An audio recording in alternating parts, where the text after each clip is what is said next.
You are watching Grace Television.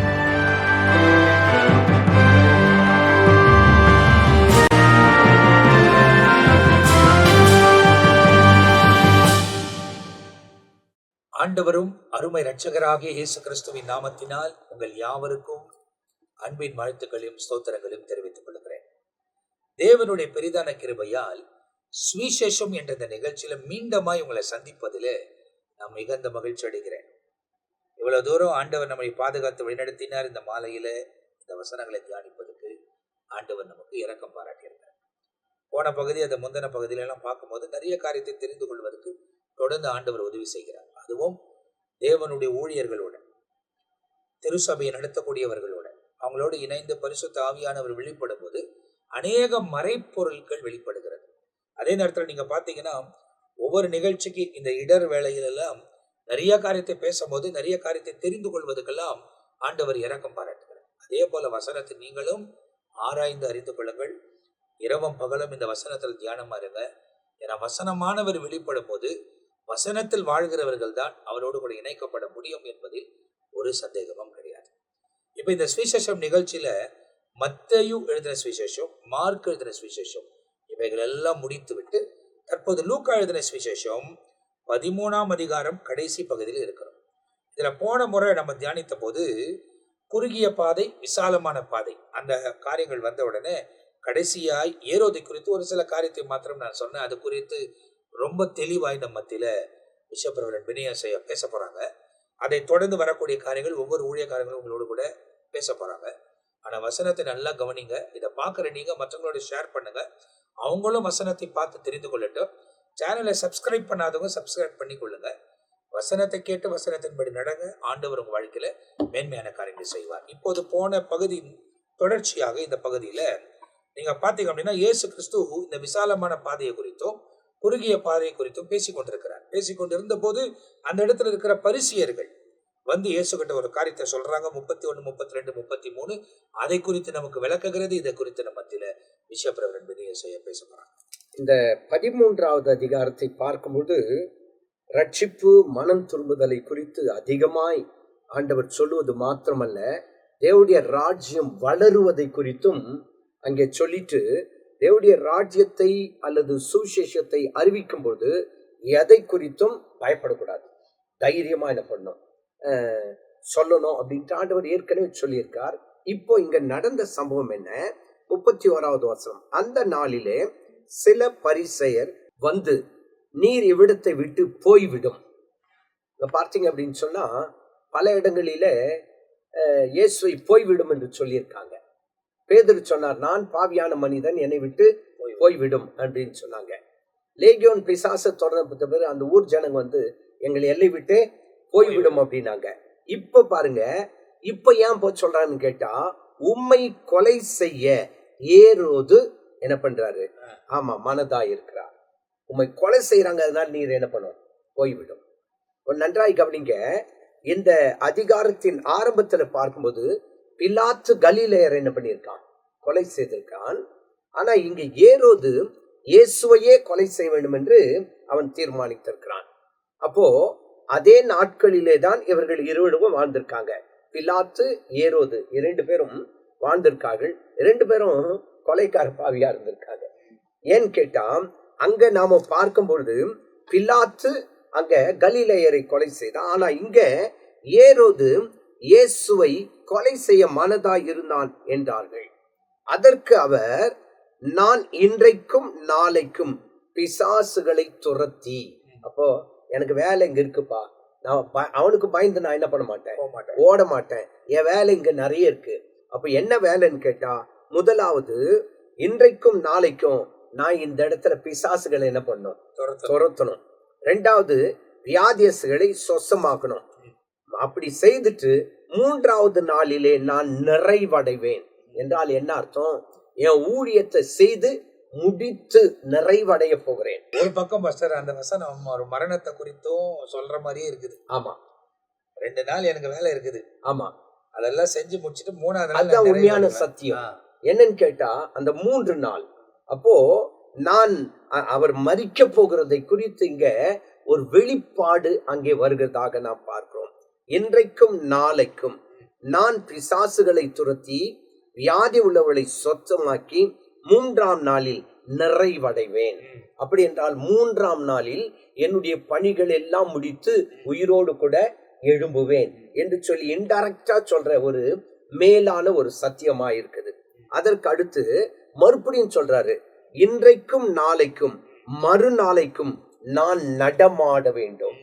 அவனுக்கு பாய்ந்து நான் என்ன செய்ய முடியாது, ஓட முடியாது. அப்போ பிசாசு ஆரம்பத்திலிருந்தே சோதிச்சுட்டு வந்தான். அப்போ நீ தேவனுடைய குமாரனை ஆனால் இந்த கற்களை என்ன செய்யும், அப்பமாக்கும் அப்படின்னு ஆரம்பத்திலேயே சோதிச்சான். இப்போ கடைசி நேரத்திலையும் இப்போ என்ன செய்யறான், அவர் பிறக்கும் போதே ஏரோது குழந்தையை கொலை செய்ய வேண்டும் என்று சொல்லி தீர்மானம் பண்ணான். ஆனா இப்பவும் அதே ஏரோது, ஆனா அந்த ஏரோது வேற இந்த ஏரோது வேற இல்லைங்களா? அப்போ இந்த ஏரோது இப்போ இயேசுவை கொலை செய்யணும்னு நினைக்கிறான். அப்போ தேவ திட்டம் நிறைவேறாதபடிக்கு ஏரோது ஆரம்பத்திலிருந்தே தடையா இருந்ததாக, அதாவது சாத்தான் ஏரோதுக்குள்ள புகுந்து ஆமா இவர் செய்கிற காரியத்தை எப்படியாக நிறுத்த வேண்டும் என்று பல வகை தேடுகிறான். ஒரு வசனமா சொல்லப்படுகிறது. தைரியமா அவர் சொல்றாரு, இன்னைக்கு நாளைக்கு நான் இங்க செய்ய வேண்டிய காரியங்கள் இருக்கு, அவனுக்கு போய் சொல்லி என் வேலையை முடிக்காம நான் என்ன பண்ண மாட்டேன், போக மாட்டேன்.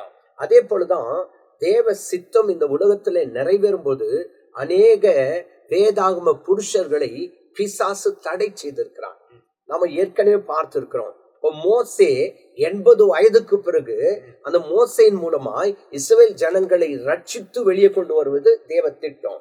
ஆனா மோசேய அவன் சிறு குழந்தையா இருக்கும்போது கொலை செய்ய வேண்டும் என்று ராஜாவின் கட்டளை. ஏன்னு கேட்டா பிறந்த ஆண் பிள்ளைகள் எல்லாம் கொலை செய்யணும். அப்போ 80 வருஷத்துக்கு பிறகு நடக்க போற சம்பவத்தை அந்த பிசாசு புரிஞ்சுட்டு குழந்தையா இருக்கும் போதே கொலை செய்யணும். இதே போல்தான் இயேசு, அவர் குழந்தையா இருக்கும் போதே கொலை செய்ய வேண்டும் என்று திட்டம்.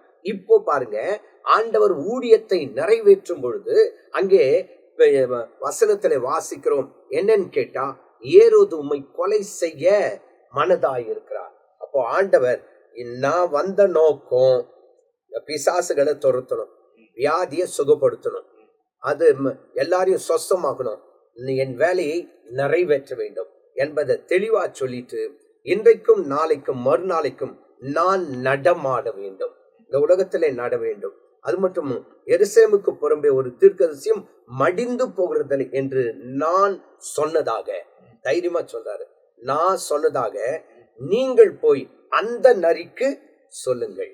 அப்போ நரின்னு சொன்னா அது தந்திரம் உள்ளதா இருக்குது. அப்போ இந்த ஏரோது, இந்த மனுஷன் கூட ஏரோது தந்திரம் உள்ளவனாய் இருக்கிறான். அப்போ அந்த ஏரோது எப்படி தந்திரம் உள்ளவனா இருந்தான் அப்படின்னு சொன்னா, வந்த சாட்சிகள் கிட்ட நீங்க போய் அந்த குழந்தைய பார்த்துட்டு வந்து எனக்கு சொல்லுங்க, நானும் வந்து என்ன பண்றேன், பணிந்து கொள்கிறேன்.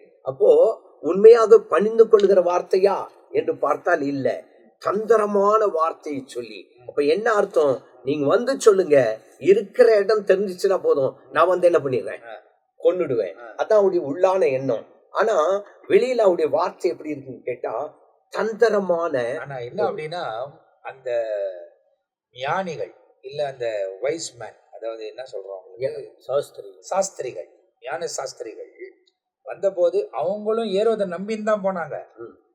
ஏரோது கிட்ட வந்து சொல்றதுக்கு தான் இருந்தாங்க. உடனே பரலோகம் அவன் யாருன்னு தெரிஞ்சுக்கிச்சு. ஆமா, அதனால உடனே இறங்கி வேற வழியா போயிருங்கன்னு சொல்லிட்டு அதே நேரத்துல தந்திரமா அந்த ஏரோது கிரியை செய்யும் போது ஆண்டவர் வந்து தெளிவா வெளிப்படுத்திட்டார். என்னன்னு கேட்டா, ஏரோது கொலை செய்ய வகை தேடுகிறான். அப்போ இங்கேயும் கூட ஏரோது கொலை செய்ய மனதாய் இருக்கிறான். அப்போ ஏரோதை பொறுத்தவரையிலும் தேவ ராஜ்யம் வளருவதற்கு அவன் தடையாய் இருந்தவன், தேவ சித்தத்திற்கு மாறாய் கிரியை செய்தவன். அதனாலதான் ஆண்டவராக இயேசு கிறிஸ்து சொல்றாரு, நான் சொன்னதாக நீ போய் அந்த நரிக்கு சொல். நரியின் தந்திரத்தோடு கூட அந்த ஏரோது இருந்ததாக இந்த வசனத்திலே பார்க்கிறோம். ஆனா இதற்கு முன்னாடி பாருங்க, கடுகு விதை அது பெருசா வளர்ந்தது. அதே போல கொஞ்சம் புளித்தமா எல்லாவற்றையும் புளிக்க செய்கிறது. அப்ப என்னன்னு கேட்டா, வளர்ச்சியை அது காட்டினாலும் இந்த வளர்ச்சி தொடரக்கூடாது என்று சொல்லி தடை செய்ய இவன் தந்திரமாய் திட்டமிடும் போது ஆண்டவர் தெளிவா சொல்லிட்டாரு, நான் சொன்னேன்னு போய் சொல்லு, என் வேலையை முடிக்கிற வரையிலும் நான் என்ன செய்ய மாட்டேன், அவனுக்காக பயந்து போகணுன்ற அவசியம் எனக்கு கிடையாது. அந்த தைரியம் நமக்கு வேணும். தீர்க்கதரிசிகளை வந்து எருசலேமுக்கு வெளியே கொல்ல முடியாதுன்ற. ஆமா, ஏன்னா என்ன எருசலேமுக்குள்ள வைத்துதான் கொலை பண்ணுவீங்க. ஆமா. ஆனா என்ன வெளியே நான் போய் நான் ஊழியம் செய்யும் போது என்னை யாரும் எதுவுமே பண்ண முடியாது. ஏன்னா நான் எங்க முடிக்கணும் என்பதை தெரிந்து கொண்டுதான் வந்திருக்கிறேன். ஆமென். அவன் என்ன எதுவும் பண்ண முடியாது. ஆமென், ஆமென். ஒண்ணும் பண்ண முடியாது நான் சொன்னதாக போய் சொல்லு. அப்போ ஆண்டவர் தைரியமாய் நின்றது போல ஊழியத்தின் பாதையிலும் நாம எப்போதும் என்ன பண்ணோம், தைரியமா நிற்க வேண்டும். கர்த்தர் ஆசை. தன்னுடைய முடிவை அறிந்திருந்தார் இயேசு, எங்க முடிக்க முடியும். அதுக்கு முன்ன யாரும் முடிக்கவே முடியாது என்று அவருக்கு தெரியும். அதனால அவைகளை ரொம்ப தெளிவா பேசுகிறது இந்த இடத்துல வேதத்தில் எழுதப்பட்டிருக்கு. இப்ப அடுத்தது பாத்தீங்கன்னா, இப்ப எருசலேமை பார்த்து ஆண்டவர் கதறுகிறார். 34, 35 வசனம் அதை குறித்து சொல்லுகிறது. அது நம்ம மத்தியில மெல்கிசேதேக்கு அவங்க பகிர்ந்து கொள்வார். தொடர்ச்சியாக நாம் இந்த பகுதியிலே இந்த அதிகாரத்தை 13ஆம் அதிகாரத்தை நாம் தியானித்து வருகிறோம். ஆண்டவர் ஒரே சம்பவத்தை அப்படியே சொல்லிட்டே வர்றாரு. அந்த தலைப்பு வந்து மாறல. ஒரே தலைப்பின் கீழே அப்படியே வர்றாரு. பல கேள்விகளை கேட்கிறாங்க. ஆனா ஆண்டவர் சொல்லுகிற பதில் ஒன்றாகவே இருக்கிறது. இங்க முரண்பாடாக பேசப்பட்டாலும் தீர்க்கதரிசிகள் எருசலேமிலே கொல்லப்பட்டார்கள். ஏரோதுடைய கரங்களில் அல்லாமலும் தம்முடைய கரத்திலும், அதாவது இயேசுவும் அந்த வழியில தீர்க்கதரிசிகள் லிஸ்ட்ல அவரும் மரிக்க போகிறார் என்பதை இயேசு நன்றா அறிந்திருந்தார். இப்ப பாருங்க, இந்த அதிகாரத்தின் முதல் வசனத்தை நம்ம பார்த்தோம்னு சொன்னா, பிலாத்து சில கலேலியருடைய ரத்தத்தை அவர்களுடைய பலிகளில் கலந்தான். இந்த செய்திய சிலர் அவருக்கு இயேசுவுக்கு அறிவித்தார்கள். அப்போ ஆரம்பிச்ச கான்வர்சேஷன் தான் இது. இப்போ பிலாத்து என்ன பண்றானாக்கா, சிலரை பிடிச்சு கொலை செய்தான். இங்கு அநேக தீர்க்கதரிசிகள் அநேகர் இங்கே கொலை செய்தார்கள். 1 பேதுருல 4ஆம் அதிகாரத்துல 17, 18 வசனத்துல நம்ம பார்க்கும்போது, நியாய தீர்ப்பு தேவனுடைய வீட்டிலே துவங்கும் காலமா இருக்கிறது. முந்தி நம்மிடத்தில் அது துவங்கினால் தேவனுடைய சுவிசேஷத்துக்கு கீழ்ப்படியாதவருடைய முடிவு என்னவாகும்? நீதிமானே ரட்சிக்கப்படுகிறது அரிதானால் பாவியாய் பக்தி இல்லாதவனும் பாவியும் எங்கே நிற்பான்? இப்போ ஆண்டவர் வந்து எருசலேமே உனக்கு கிடைச்ச இந்த 4 காகிலும் நலமா இருந்திருக்குமே. ஆண்டவர் நகரத்தை பார்த்து கண்ணீர் விடுறாரு. ஏன்னா அநேகரை கொலை செய்தவர்கள் இவர்கள், அநேக காரியங்களை செய்தவர்கள். புலம்பல்ல 2ஆம் அதிகாரம் 20ஆம் வசனம் சொல்லுகிறது, கர்த்தாவே யாருக்கு இந்த பிரகாரமாக செய்தீர் என்று நோக்கி பாரும். ஸ்திரீகள் கை குழந்தைகள் ஆகிய தங்கள் கர்ப்பக்கனியை தின்ன வேண்டுமோ? அவருடைய பரிசுத்த ஸ்தலத்தில் ஆசாரியனும் தீர்க்கதரிசியும் கொலை செய்யப்பட வேண்டுமோ? அப்போ சொல்லப்பட்ட காரியங்கள் இங்கே நிறைவேறுகிறதை நாம் பார்க்கிறோம். புதிய ஏற்பாட்டுல நிறைவேறுகிறதை அனுப்பப்பட்டவர்களை இவங்க அதிகமாக ஆக்கினைக்குள்ளாக தீர்க்கிறார்கள். இதுக்கு இயேசுவுக்கு அவரை கூட கட்டி கொண்டு போய் என்ன பண்ணாங்க, தேசாதிபதியாக பொந்தியு பிலாத்திடத்துல ஒப்பு கொடுத்தாங்க. இன்னைக்கு இவையெல்லாம் சம்பவிக்கும் என்பதை ஆண்டவர் அறிந்து தான் இந்த வசனத்துல ஆண்டவர் சொல்றாரு, எருசலேமே எருசலேமே, தீர்க்கதரிசிகளை கொலை செய்து உன்னிடத்தில் அனுப்பப்பட்டவர்களை கல்லெறிகிறவளே, கோழி தன் குஞ்சுகளை தன் சிறகின் கீழ் கூட்டி சேர்க்கிற வண்ணமாக நான் எத்தனையோ தரமும் உன் பிள்ளைகளை கூட்டி சேர்த்தேன், மனதாயிருந்தேன், உங்களுக்கோ அது மனதில்லாமல் போயிற்று. அப்ப இந்த பகுதியில நம்ம பார்க்கும் பொழுது ஆண்டவர் தமது பிள்ளைகள் என்னதான் தவறு பண்ணாலும், என்னதான் அவங்க வழி விட்டு விலகி போனாலும், கோழி தன் குஞ்சுகளை எப்படி தன் சிறகுக்குள்ளே மறைக்கிறதோ அப்படிதான் நான் என்னவோ உங்களுக்கு கிருபையா இருந்தேன், ஆனாலும் உங்களுக்கு மனதில்லை. நீங்க எத்தனையோ அனுப்பப்பட்ட தீர்க்கதரிசிகளை, அவங்க வசனம் சொல்லுகிறது ஆபேல் இருந்து சகரியா வரைக்கும் பைபிள்ல சொல்லுது, அநேக தீர்க்கதரிசிகளை கொலை செஞ்சாங்க. இதுல அப்போஸ்தலர் 7ஆம் அதிகாரத்துல நம்ம பார்க்கும் பொழுது 52ஆம் வசனத்துல, தீர்க்கதரிசிகளில் யாரை உங்கள் பிதாக்கள் துன்பப்படுத்தி இருந்தார்கள், நீதிபரராகி அவருடைய வருகையை அறிவித்தவர்களையும் அவர்கள் கொலை செய்தார்கள். இப்பொழுது நீங்கள் அவருக்கு துரோகிகளும் அவரை கொலை செய்த பாதகரமா இருக்கிறீர்கள். இது ஸ்தேவான கொலை செய்த பிற்பாடு தைரியமா பிரசங்கம் பண்றாங்க பேதுரு. அப்போ சொல்லப்படுகிறதான வார்த்தைகள். இப்ப ஸ்தேவான் கூட தேவனுடைய வலது பரிசுத்துல நிற்கிற நான் காண்கிறேன்னு உடனே மூர்க்க வெறி கொண்டு அவனையும் கல் எறிந்து கொலை பண்றாங்க. இன்னைக்கு விதமாக அநேக தீர்க்கதரிசிகளை இவர்கள் கொலை செய்தார்கள், இயேசுவையும் கொலை செய்தார்கள். அதனால்தான் பேதுரு பிரசங்கம் பண்ணும் பொழுது, நீங்கள் கொலை செய்த இயேசுவையே தேவன், நசரனாகிய இயேசு கிறிஸ்துவை தேவன் பரிசுத்தாவினாலும் வல்லமையினாலும் நிரப்பி 3வது நாள் உயிரோடு எழுப்பினார். அதற்கு நாங்களே சாட்சிகள் என்று பேதுரு பிரசங்கம் பண்ண காரணம் என்னன்னா, இவர்கள் தீர்க்கதரிசிகளை தொடர்ச்சியா கொலை செய்து கொண்டே வந்தார்கள். யோவான் ஸ்நானகனை ஏன் கொலை செஞ்சாங்க? பாவத்தை கண்டித்து உணர்த்தலாம். நீ செய்கிறது தவறு அப்படின்னு போய் சொன்னான். உடனே அவன் தலையை சிரசேதம் பண்ணி விட்டார்கள். இன்னைக்கு வேதாகமத்துல நம்ம பார்க்கும்போது நீதிக்காக போராடினவர்கள் அநேகர் துன்பப்படுத்தப்பட்டார்கள். அவர்களை குறித்து தான் நீங்க ஆண்டவர் சொல்ல, எருசலேமே எருசலேமே, தீர்க்கதரிசிகளை கொலை செய்து உன்னிடத்தில் அனுப்பப்பட்டவர்களை கல் எறிந்தவர்களே, உங்களை நான் சேர்த்து கொள்ள மனதாயிருந்தேன், உங்களுக்கும் மனதில்லாமல் போயிற்று. 35வது வசனம், இதோ உன் வீடு உனக்கு பாழாக்கி விடப்படும், கர்த்தருடைய நாமத்தினாலே வருகிறவர் ஸ்தோத்திரிக்கப்பட்டவர் என்று நீங்கள் சொல்லும் காலம் வருவளவும் என்னை காணாதிருப்பீர்கள் என்று உங்களுக்கு சொல்லுகிறேன் என்று இயேசு சொல்றார். இப்போ இந்த காலம் அந்த காலத்துல தான் நடக்குது. இன்னும் கொஞ்ச நாட்களிலே நடக்குது. இயேசு எருசலேமுக்கு கொண்டு வரும் பொழுது அவரை கழுதை மேல உட்கார வைத்துக் கொண்டு கோஷம் போட்டினாருங்க. உன்னதத்தில் வருகிற எங்கள் தேவனுக்கு ஓசன்னா ஓசன்னா என்று கர்த்தருடைய நாமத்தினாலே வருகிறவர் ஸ்தோத்தரிக்கப்பட்டவர் என்று சொல்லி அவர்கள் கோஷமிட்டார்கள். இன்றைக்கு இங்க நம்ம பார்க்கும் பொழுது ஆண்டவர் சொல்ற, தீர்க்கதரிசிகளை பாழாக்கின உன் வீடு பாழாக்கப்படும், உங்களுடைய வீடு எரிகலமாக்கப்படும், கர்த்தருடைய நாமத்தினால் வருகிறவர் ஸ்தோத்தரிக்கப்பட்டவர் என்று சொல்லும் காலம் அளவு நீ என்னை காணாதிருப்பாய். இயேசு கிறிஸ்து அவரை கழுதை மேல உட்கார வச்சு முன்னடப்பாரம் பின்னடப்பாரம், மத்தேயு 21ஆம் அதிகாரத்துல 9வது வசனத்துல, திரளான ஜனங்கள் தாவீதின் குமாரனுக்கு ஓசன்னா, கர்த்தருடைய நாமத்தினாலே வருகிறவர் ஸ்தோத்தரிக்கப்பட்டவர், உன்னதத்திலே ஓசனா என்று சொல்லி ஆர்ப்பரித்தார்கள்.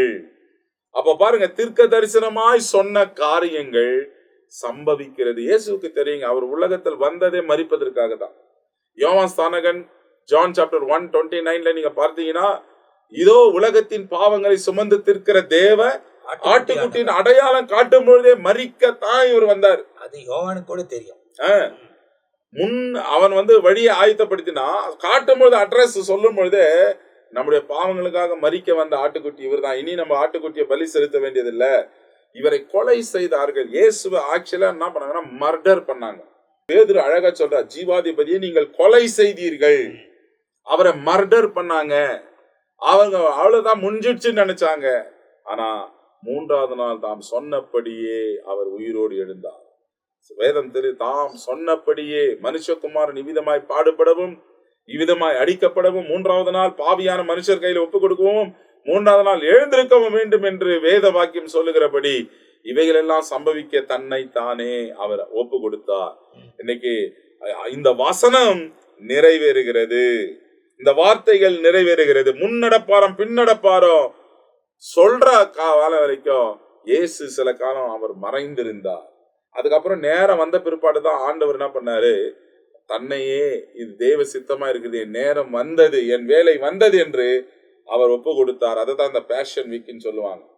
கடைசி வாரத்துல ஒவ்வொரு நாளும் ஆண்டவருடைய ஊழியமும் ஆண்டவருடைய சொன்ன வார்த்தைகள் மிகவும் முக்கியத்துவம் வாய்ந்ததா இருக்கிறது. இயேசு பிரசங்கம் பண்ணுவாரு, பல்கடிச்சு அவரை கொலை செய்யலாம்னு நினைக்கும் போது திடீர்னு விட்டு மறந்து போடுவார், எங்க போறாருன்னு தெரியாது. ஆனா வேறொரு பட்டணத்துல அவர் உபதேசம் பண்ணி கொண்டிருந்தார். கடலின் இப்பக்கத்திலும் கடலின் கலிலேயா கடலின் அப்பக்கத்திலும் ஆண்டவர் பிரயாணம் பண்ணி பண்ணி பண்ணி பல இடங்களிலே இயேசு ஊழியத்தை நிறைவேற்றினார். எதனா வேத வாக்கியம் நிறைவேறத்தக்கதாக இயேசு தன்னையே அர்ப்பணித்து வந்தார்.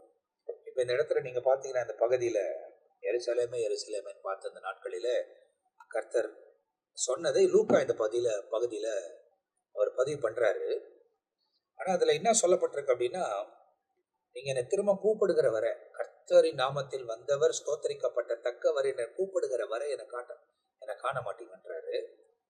இப்போ எருசலேமில் அந்த ஜனங்கள் மேசியாவை கூப்பிடுகிறதை நாம் பார்க்க முடிகிறது. அதை பல ஊடகங்கள் எடுத்து அந்த இடத்துல இருந்து போட்டுக்கிட்டே வராங்க. அதனால அவங்க கூப்பிட்ட உடனே வந்துட மாட்டாரு, நான் வருவார்.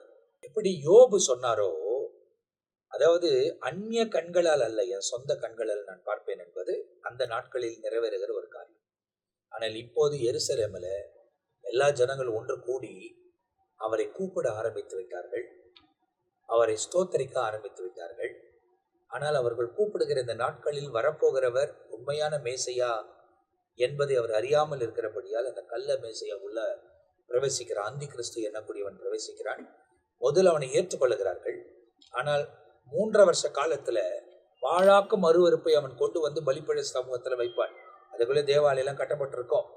அப்பதான் இவர்கள் அவனை அறிந்து கொள்ளும் போது, அவங்களை எதிர்க்கும் போது தான் மகாஉபத்திரவ காலம் அடுத்த 3 நாட்கள், அதாவது 1260 நாட்கள் நடைபெறுகிறதை நம்மால பார்க்க முடிகிறது. அப்போ வேதத்துல நீங்க பார்ப்பீங்க அப்படின்னு சொன்னாக்கா, அந்த சம்பவங்கள்ல இயேசு இந்த இடத்துல எருசலேமில் பேசுகிறார் என்பதை வேதத்தில் எழுதப்பட்டிருக்கிறது.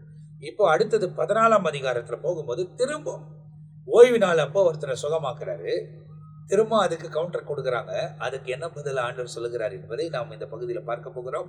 14ஆம் அதிகாரம் 1 to 6 வரை நம்ம மத்தியில ரெவரண்ட் ஜான் பீட்டர் ஐயா நமக்கு விளக்க போகிறார். முதல் வசனம் படிக்கிறேன் பாருங்கள்.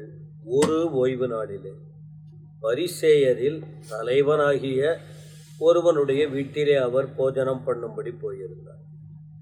இதற்கு முன்பு நாம் பேசும்போது சொன்னார், ஜெப ஆலயத்தில் உள்ளதான ஜெப ஆலயத்தில் ஒரு தலைவர் கோபமடைகிறார். இவர் ஜெப வீட்டுக்கு போயிருக்காரு. ஆனா அந்த தலைவன் கோபமடைகிறார். இவர் செய்த நற்செயல், அவன் நல்லது பண்ணல, இவர் நல்லது பண்ணாரு, அதனால கோபம் வந்து 18 வருஷமா கஷ்டப்பட்டு அந்த கூனியை நிமிர்ந்து பார்க்க செய்யும் போது அதுவும் ஓய்வு நாள்ல செய்யக்கூடாதுன்னு தான் சொன்னாரு. அதே போல இங்க போறாரு. ஆனா இந்த இடத்துல பார்க்கும்போது இவன் ஒரு தலைவனுடைய வீடு தான், ஓய்வு நாள் தான்.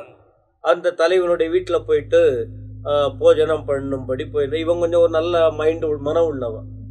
கோபக்காரனுங்களும் இருக்காங்க, அதே இனத்துல நல்ல மனசு உள்ளவங்களும் இருக்காங்க.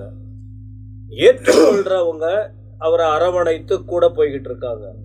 அவர் சொல்வதை ஏற்றுக்கொள்ளாதவர்கள் எப்பவுமே குற்றச்சாட்டிக்கிட்டே இருந்தாங்க. எது எப்படியோ சூழ்நிலையை பார்க்காம அவங்க அன்போடு அரவணைக்கிறவங்கள ஆண்டவர் புறக்கணிக்கல.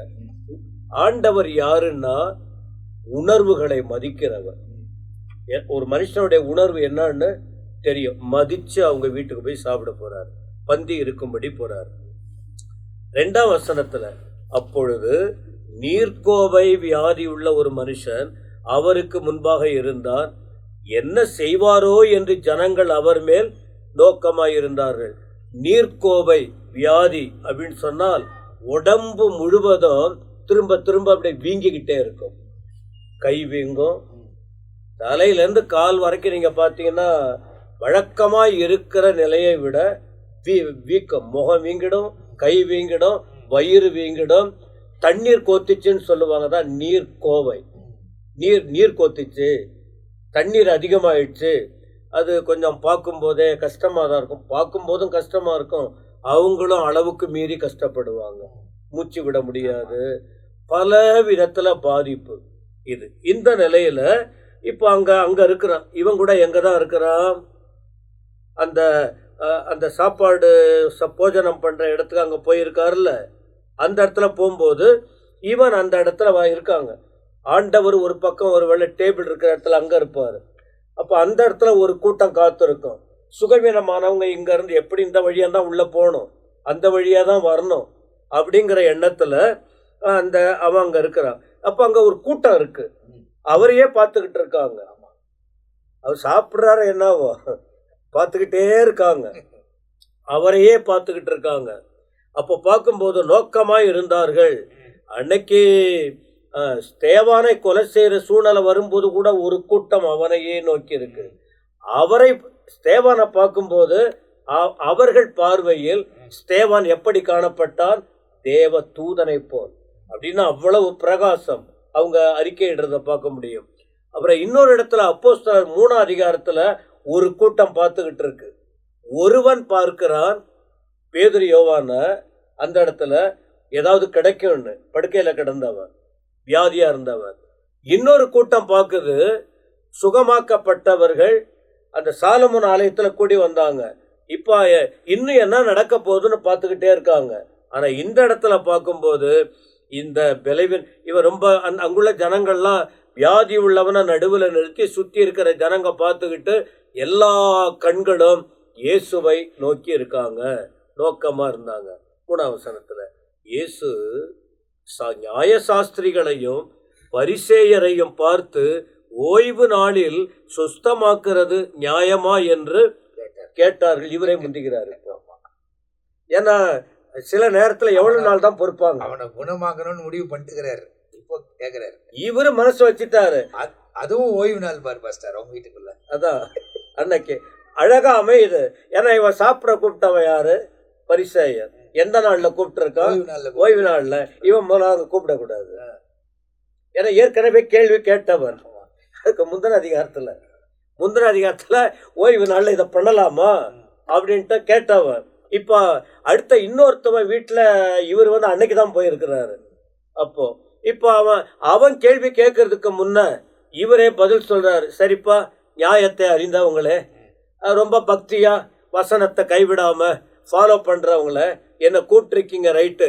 இப்போ உங்க வீட்டுல தான் நானும் இருக்கிறேன், எல்லாம் இருக்காங்க, பலியோட ஒருத்தவன் துடிச்சுக்கிட்டு இருக்கான். நான் என்ன பண்ணணும்? நான் அமைதியா இருந்துடலாமா? அவர் பார்த்துட்டாக்க அவரு பொறுக்கிறதே இல்லை. ஏன்னா உங்களை குணமாக்கணும். அதான் 18 வருஷம் உள்ளவங்களையும் அவன் கேட்கல.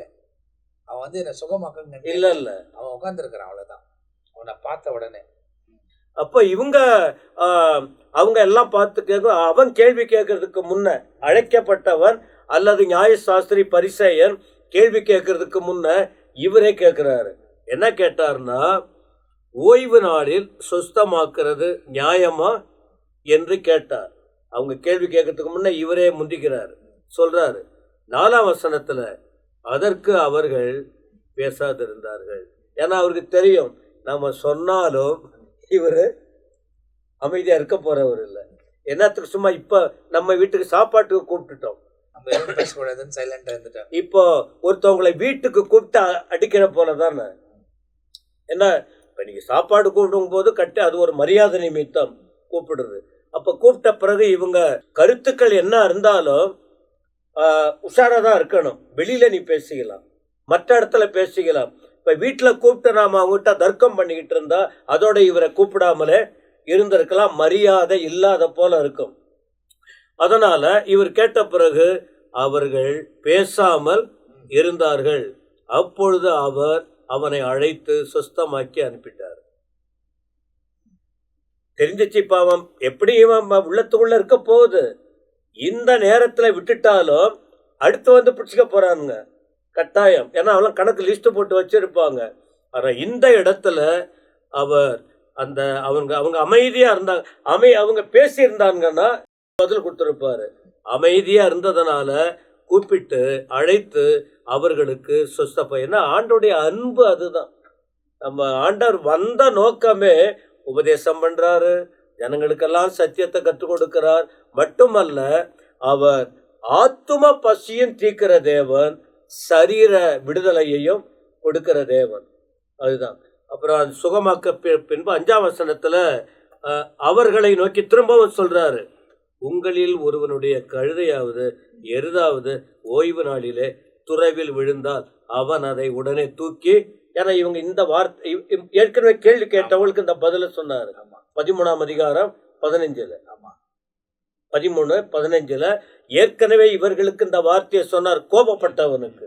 ஆனா இந்த இடத்துல அவங்க புரிஞ்சுக்கிட்டான், கோபப்பட்டா அடுத்து பதில் கொடுத்துடுவார், நாம தான் கஷ்டம் ஆயிடும். ஏன்னா அங்க வெட்கப்பட்டிருக்காங்க, தலை குனிஞ்சு நிக்கிறாங்க. இப்ப அமைதியா இருந்தார். அப்ப திரும்பவும் அந்த வார்த்தையை சொல்றாரு.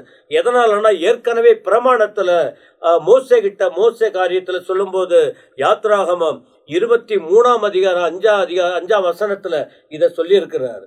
பாருப்பா, உனக்கு விரோதியா இருந்தா கூட, உனக்கு விரோதி வீட்டுல ஒரு ஆடோ அல்லது எருதோ அல்லது கழுதையோ விழுந்து போச்சுன்னா அது தூக்கி விடுப்பா, அது கீழே விழுவது நல்லது இல்ல. அப்ப மிருகத்தின் மீது கூட அவர் அன்பா இருக்கும்போது, ஆத்துமா ஒரு வியாதியா இருக்கிற மனுஷன் மீது அக்கறை உள்ளவர் இல்லையா? அத அவர் சொல்லிட்டு அதை உணர்த்தி காட்டிட்டு அடுத்த வார்த்தை சொல்லுது. சொன்னார் 6ஆம் வசனம், அதற்கு உத்தரவு சொல்ல அவர்களால் கூடாமற் போயிட்டு. ஏன்னா ஆண்டவர் அதான் ஒருத்தர் சொன்னார், நீ யுத்தம் பண்ணா சட்டத்தின்படி, ஒருவன் நீ மல்யுத்தம் பண்ணினால் சட்டத்தின்படி மல்யுத்தம் பண்ண வேண்டும். ஏன் அப்படின்னா, முறையோடு நீ யுத்தம் பண்ணா உனக்கு ஆபத்து வராது. உனக்கு உயிர் சேதம் வராது, உன்னை காத்து கொள்ள முடியும். அப்ப ஆண்டவர் வெறும் ஒரு ஒரு ஒரு ஒரு மைல் ஒரு பக்கம் மட்டும் செயல்படுகிற சில பேர் வாய் கொடுத்துட்டு மாட்டிக்குவாங்க. அதனால மாட்டிக்காம இருக்கணும்னா இப்படி பேசினா அவங்ககிட்ட நம்ம தப்பிக்கணும்னா முன்னாடியும் யோசித்து பின்னாடி யோசித்தப்போ ஆண்டவர் முன்கூட்டியே அவரே எல்லாவற்றையும் சொன்னவர் செய்கிறாரு. ஒரு இடத்துலயும் ஆண்டவர் வெட்கப்படுகிறவர் அல்ல. ஆனால் ஆண்டவர் ஒரு வீட்டுக்கு போனாலும் ஒரு ஆலயத்துக்கு போனாலும் எங்க போனாலும் தனக்கு அவமானம் ஏற்பட்டாலும் பரவாயில்ல, பிறர் நல்லா இருக்கணும்னு யோசிக்கிறவர் இன்றைக்கும் அதுதான் செய்கிறார். இந்த வார்த்தைகளின் வாயிலாய் பலர் இதை கேட்டு பாதிக்கப்பட்ட நிலையில இருக்கிறவங்களுக்கு விடுதலை கொடுக்க அவர் துடிக்கிறார். எல்லாரும் கைவிட்டுருவாங்க, ஆண்டவர் கைவிட மாட்டார். செய்ய வேண்டியது என்ன? அவர் இருக்கிற இடத்தை நாடி போகணும், அவர் வார்த்தையை கேட்கணும், வாழ்க்கையை அர்ப்பணிக்கணும். அவர் பட்சபாதம் இல்லாதவர், வித்தியாசம் பாராதவர், ஜாதி மதம் மொழிகளை பார்க்காதவர், எல்லாருக்கும் உரிய ஆண்டவர். இதை பார்க்கிறவங்க கேட்கிறவங்க நீங்க யாரா இருந்தா கூட ஒரு முறை அவருடைய வார்த்தையை கேட்டு பாருங்க, உங்கள் வாழ்க்கை மாறும், நீங்கள் பிரகாசிப்பீர்கள், ஆசீர்வதிக்கப்படுவீர்கள். இந்த பகுதியில அவர் ஏரோத குள்ளநரின்னு சொன்னாரு.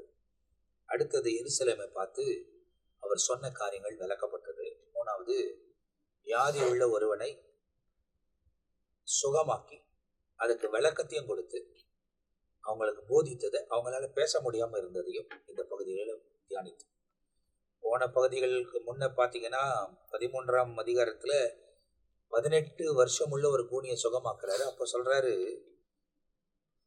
கழுதைக்கும் எருதுக்கும் நீங்க கொண்டு போய் தண்ணீரை காட்டி புல்ல மேய விட மாட்டீங்களா அப்படின்னு கேட்கிறாரு. இந்த இடத்துல ஒரு வேளை அது குழியில விழுந்து விட்டார், அதை தூக்கி விட மாட்டீங்களா அப்படின்றத சொல்றாரு.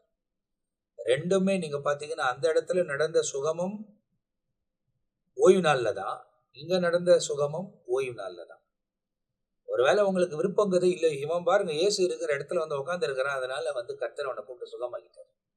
அவன் கேட்கல, ஆனா சுகமாக்கிட்டார். அங்கேயும் அந்த விதவி தாய் ஆண்டவர்கிட்ட என்ன சுகப்படுத்துகன்னு கேட்கல, அவங்கள கண்டாரு, கை வச்சு தூக்குனாரு, சுகமாக்கிட்டு போயிட்டாரு. தேவ ஆலயத்தில் தேவனை ஆராதிக்கிற ஸ்தலத்தில் நீங்கள் எப்போது பிரசண்டா இருக்கிறீங்களோ, தேவன் உலாவுகிற இடங்களில் எப்போது பிரசண்டா இருக்கிறீங்களோ, நீங்க கேட்கறீங்களோ இல்லையோ, நீங்கள் பலவீனத்தோடு இருந்தால் அவர் சுகமாக்குவார். அவரோடு இணைந்து செயல்படுங்கள், தேவனை தேடுங்கள்.